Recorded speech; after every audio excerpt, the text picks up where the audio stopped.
Hello guys, today we're going to study 1.5 quadratic equations. A quadratic equation is an equation that we can write it in the general form like this: ax squared plus bx plus c equals 0. So let's take a look at example 1. We have a part A. We're going to solve this quadratic equation by factoring. We have 4x squared minus 2x equals 0. Recall section P.5 factor polynomials. For 4x squared and negative 2x, both they have 2x. So that is my greatest common factor. So what's left over here, that will be 2x. Then here, that will be minus 1 equals 0. So once we have this, we're just going to use the zero product principle.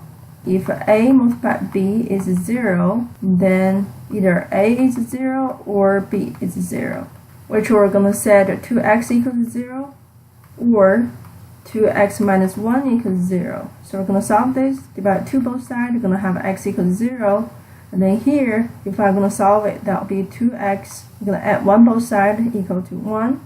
And then we're going to have divide by 2 both sides, we're going to have x equals 1/2.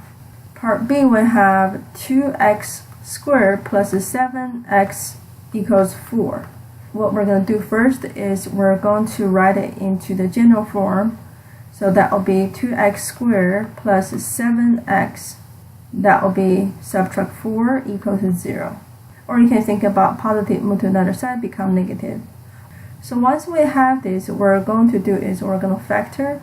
You can use many different methods to factor this. So I'm going to try a box method. So I'm going to put our 2x squared here. I'm going to put negative 4 right here.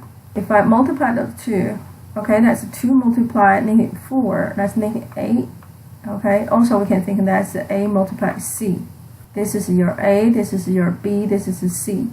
So now we're going to thinking what two numbers multiply together give you negative 8, and then add together give you positive 7. We're going to use 8 and negative 1.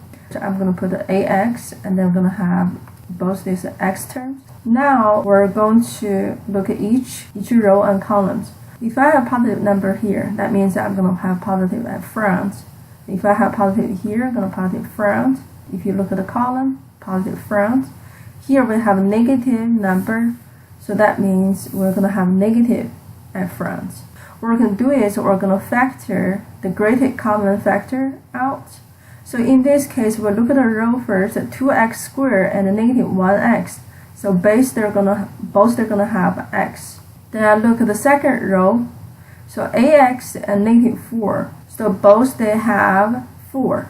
And then we'll go ahead and look at the column now. So 2x squared and 8x will have 2x as my greatest common factor. Then now the last term, the greatest common factor is just going to be negative 1. So once we have this, so what you can write is that will be x plus 4. Well, look at this. Okay, we're going to have x plus 4 goes right there. And then we're going to have 2x minus 1 equals 0. So that is how we factor it. So again, you can use the method you feel more comfortable with. I'm just showing you a different method. You don't have to follow exactly what I have done. So once we have this, we finish the factoring. So the rest is easy. Go ahead and write x plus 4 equals 0. Then we're going to solve this. X equals negative 4. We also have 2x minus 1 equals 0. And then we're going to solve this. That will be 2x equals positive 1. Divide by 2 both sides. We're going to have x equals 1/2. So in this case, if I want to check my solution, I'm just going to plug in this negative 4 back to the original function. So let's just check one of them. So for x equals negative 4, if I bring back to the original function, that will be 2 times negative 4 squared plus 7 times negative 4. I'm going to check, is it going to give me 4? So all I did is right here, I put it back in my original x. So now we're going to solve this. That will be negative 4 squared, that will be 16. 16 multiplied by 2 is 32.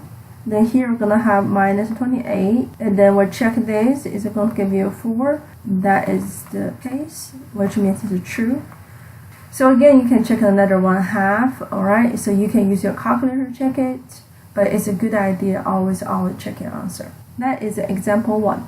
Example 2, we're going to have solve a quadratic equation by the square root property. So what is the square root property? I'm just going to write this on the right side. So we're going to say if u squared equal to d, then we're going to have u equal to positive negative square root of d. That is the square root property. So part A, we're going to have a 3x squared minus 15 equals to 0. So I move my constant to another side. Negative 15 become positive 15.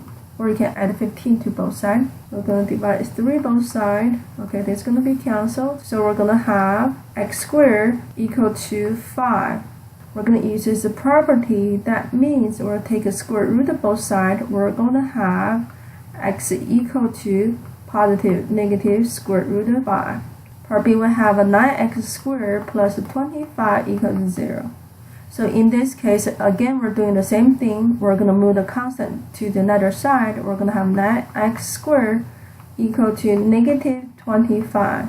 Once we have this, we're going to divide 9 both sides. Then we're going to cancel 9 out. So we're going to have x squared equal to negative 25 over 9.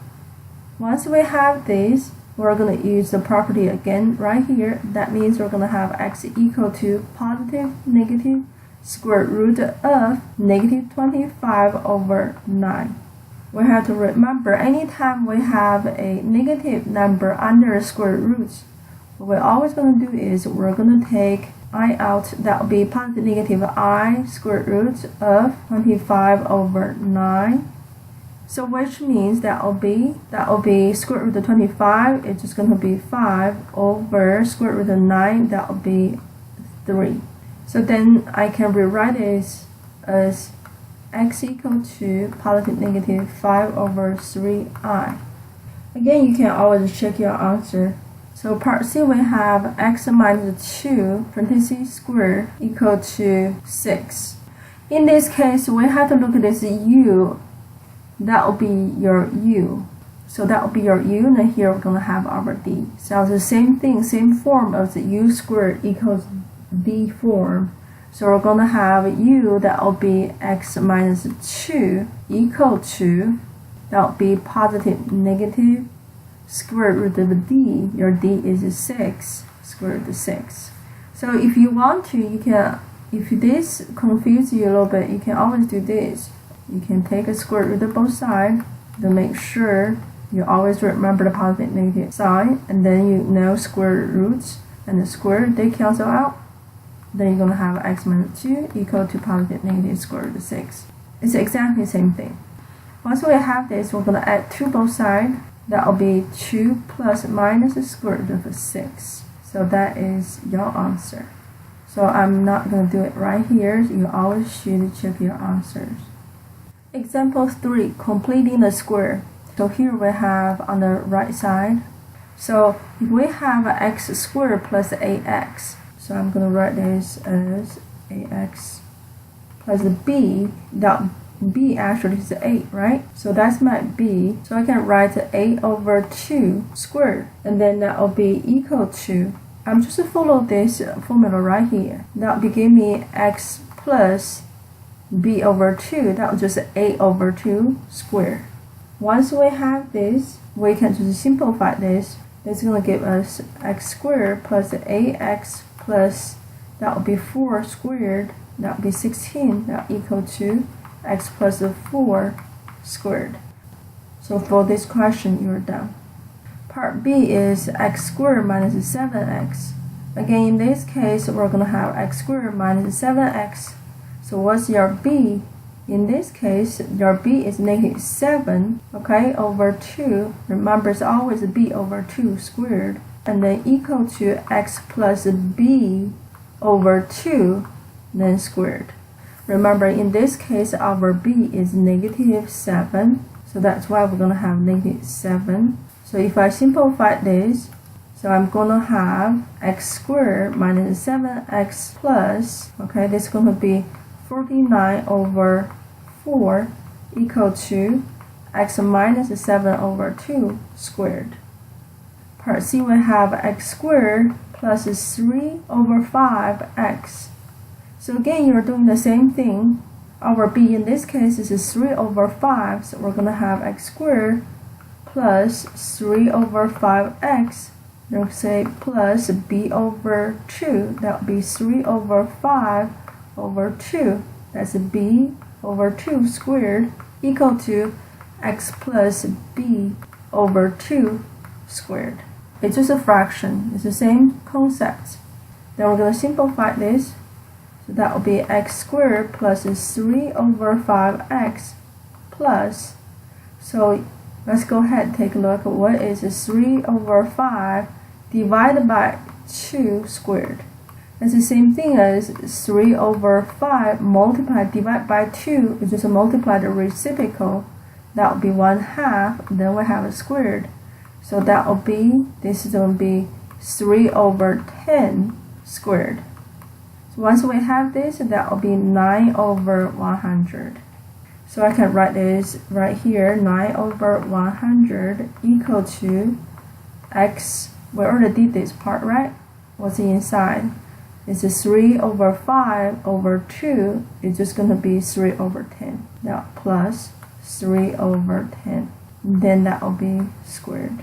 Okay, if you get confused right here, so because this is just 3 over 5 over 2. So that will be 3 over 5 multiplied 1/2, which we already done. That will be 3 over 10. Okay, in this case we didn't do squared because the square is outside the parenthesis. Example 4. Solving quadratic equation by completing the square. Step 1. Remove constant to the right hand side. We're going to move the positive 4 to the other side. That will be x squared minus 6x equal to negative 4. Then step 2. Divide by a when a is not equal to 1. So in this case, our a is 1, so we're going to skip this step. So then we're going to have step 3, add b over 2 squared, both sides. So that means we're going to have x squared minus 6x plus b over 2, that will be negative 6 over 2 squared. And here we're going to have negative 4, we're going to add, that is negative 6 over 2. So step 4, we're going to complete the square, which we've done this for example 3 a couple of times. That will be x plus, that will be b over 2 squared. So if you go back and look at example 3, that's exactly what we did. The only difference, we write this on the right side, now we write it right below it. That will be equal to negative 4 plus negative 6 over 2 squared. So now I'm going to simplify a little bit. That will be x minus 3 squared equal to, let's go ahead and do this really quick, negative 6 over 2, that's just negative 3. Negative 3 squared, just positive 9. Then positive 9 minus 4, that will be 5. So step 5, take a square root of both sides. We always remember we need a positive negative sign right there. Once you're used to it, you can skip steps. I'm just showing you the step by step. So we're going to take a square root of both sides. So make sure we're always going to have positive negative right here. So now we're going to simplify. So square and square roots, they're going to be canceled out. So we're going to have x minus 3 equal to positive negative square root of 5. So now we're going to add 3 both sides. We're going to have x equal to positive 3 plus minus the square root of 5.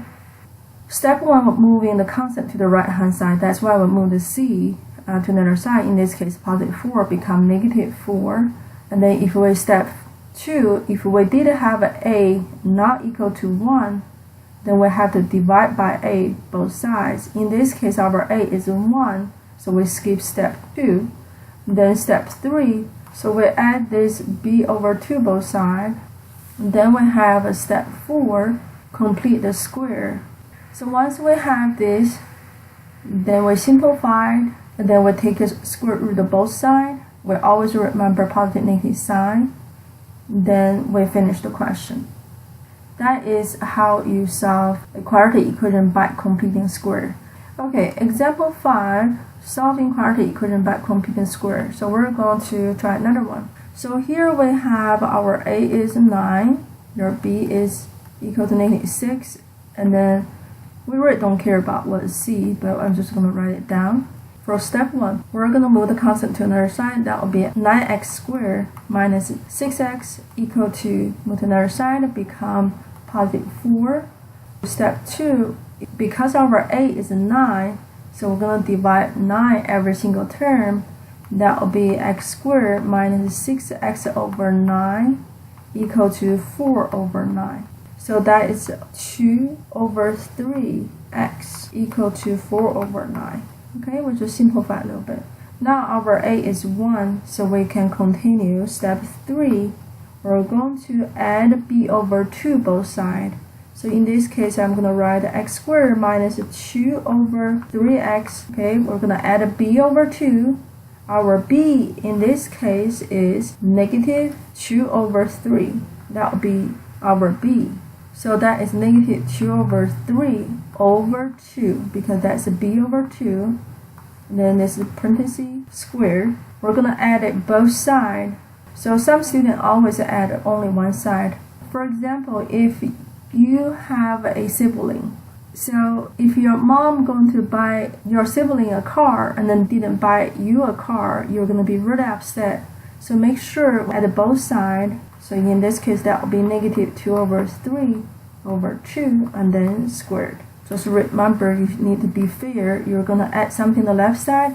You also want to add something on the right side. So once we have this, step 4, we're going to complete the square. Remember, we can rewrite this as x plus b over 2, and then the whole thing squared. So on the right hand side, we're just going to simplify it a little bit further. So in this case, I'm going to write, that will be 4 over 9 plus, let's just go ahead and simplify what's inside, okay?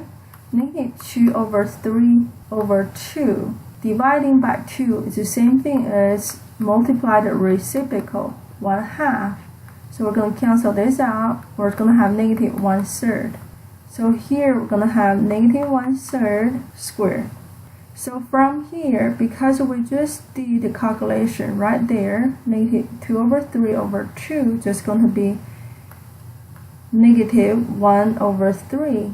I'm going to write, that will be x minus 1 over 3 squared equal to, so we're going to simplify on the right hand side. That will be 4 over 9 plus, so this is going to whole thing that just going to be 1 over 9, so which is 5 over 9. Once we have this, we're just going to use the square root property. We'll take a square root of both sides. That will be x minus 1 over 3 equal to positive negative square root of 5 over 9. Once we have this, we're going to simplify it. We're going to have x minus 1 over 3 equal to, so we're going to do is, in this case, that's just going to be positive negative square root of 5 over 3. Because I can actually rewrite this as square root of 5 over square root of 9. So square root of 9 is just going to be 3. That's how you get there. Once we have this, we're going to add 1/3 both sides. We're going to have x equal to 1/3 plus minus square root of 5 over 3. So that will be 1 plus minus square root of 5 over 3. That is your solution.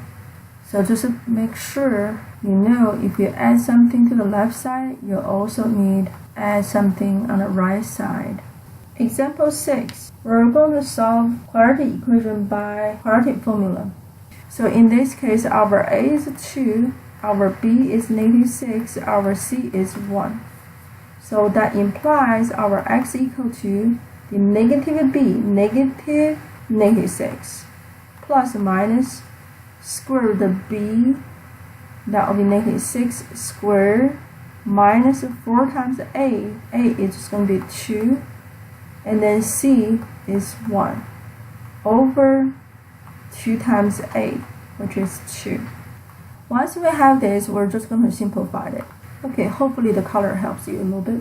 So that will be positive 6 plus minus. So that will be positive 36. That will be minus 8. 36 minus 8 give you 28. Now over 4. Square root of 28 is just going to be square root of 4 multiplied 7, which that will be 2 square root of 7. That will be 2 square root of 7 over 4. Then we're going to simplify this. I can take 2 out for the numerator, so I'm going to take a 2 out. That will be 3 plus minus square root of 7 over 4. 2 over 4, we simplify that, this is 1/2.